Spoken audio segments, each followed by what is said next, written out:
ఇచ్చేద్దామని ఆలోచించింది మామయ్య. నేను ఇచ్చేటప్పుడు శ్రీనివాస అవసరమే లేదు. అవును మామయ్య.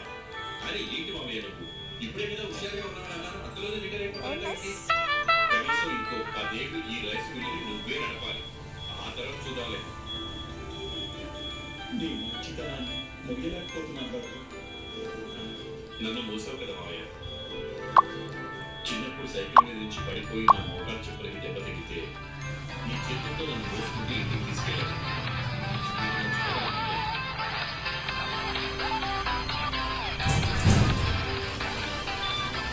నేను ఇప్పుడు ఏ కష్టంలో ఉన్నా నీ దగ్గరికి వచ్చేవాడిని. ఒక్క మాట మాట్లాడేవాడిని కాదు. నా భుజం చుట్టూ నీ చెయ్యి వేసేవాడివి. నన్ను ఓదార్చిన నీ చేతిని నేనెలా మర్చిపోతాను మామయ్య.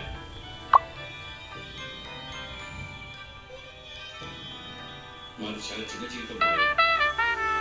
నా చిన్న జీవితం నాకు ఒక పెద్ద పాఠం నేర్పించింది. అదేంటో తెలుసా? అవసరానికి 100 రూపాయలైనా ఖర్చు పెట్టు, కానీ దుబారాకి ₹1 కూడా ఖర్చు పెట్టకూడదు. ఆ రైస్ మిల్లు మన అవసరం, మనం కాపాడుతున్నాం అంతే. తెచ్చుకోవడానికి నేను మళ్ళీ జన్మెత్తాను. నువ్వు ఒక్కడే ఎందుకు మామయ్య? ఇద్దరు కలిసే మళ్ళీ జన్మిద్దాం.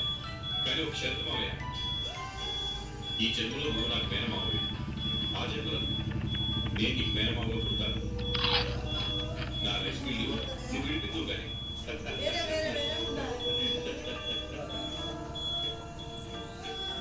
సరే, నేను వెళ్ళొస్తాను. ఎక్కడికి మామయ్య వెళ్ళేది? నేను నిన్ను పంపిస్తే కదా నువ్వు బయలుదేరేది. కాసేపు ఆగి అందరం కలిసి పోచేద్దాం. నీకు ఇష్టమైన సీత చేతి వంట నువ్వు ఇవాళ రుచి చూడాల్సిందే.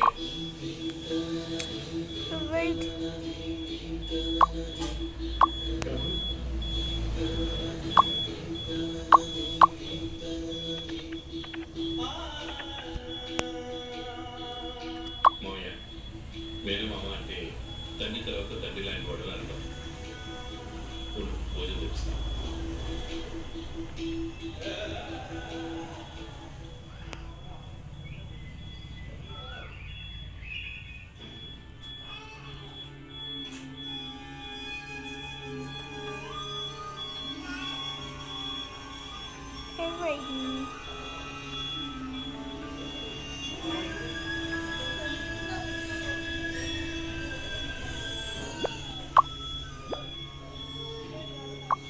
ఏం చేస్తున్నావు అక్క?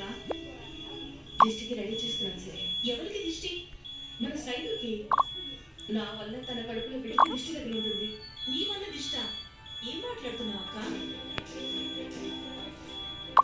మా అమ్మ ఫాల్తూ మనిషి. నోరు తెరిస్తే ఫాల్తూ కూతురే కూస్తుంటుంది.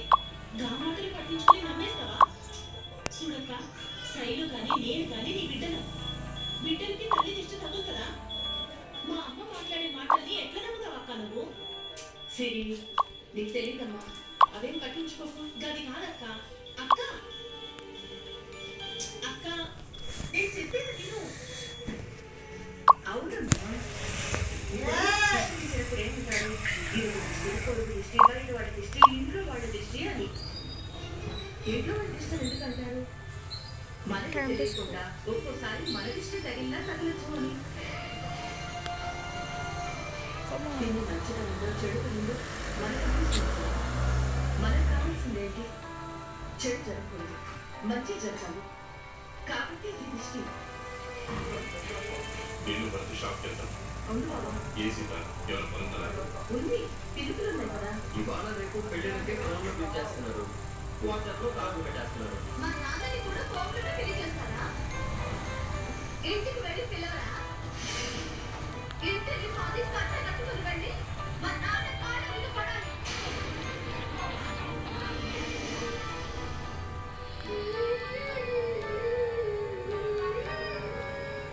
అసలు నా పెళ్లి కాకపోతే లాంటి అంటే విషయం తెలుసుంటే ఈ ఇంటికి కోడలుగా రావాలా వద్దా అని ఆలోచించేదాన్ని.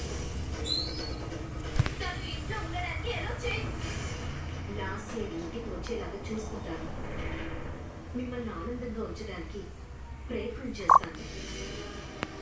ఆకర్షణకి ఆత్మీయతకి మధ్య నలుగుతున్న తులసి ఇంటింటికి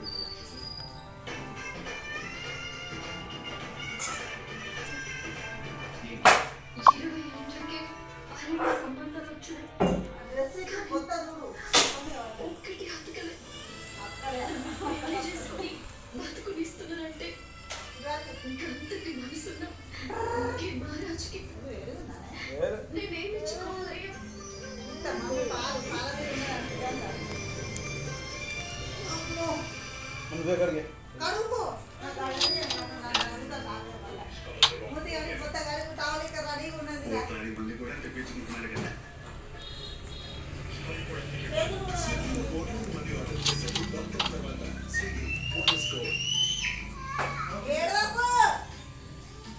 రోజు ముఖానికి క్రీమ్ రాసుకున్న తర్వాత మీకు ఉంటుంది కదా ఆయిలీ ఆయిలీ జెల్ ఫీలింగ్. నాకన్నా అవ్వదు, ఎందుకంటే నేను రాసుకుంటా క్రీమ్ మీద వస్తుంది oil free even tone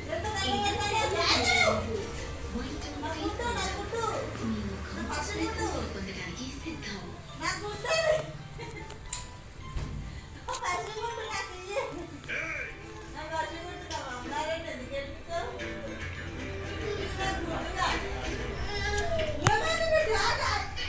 Yeah.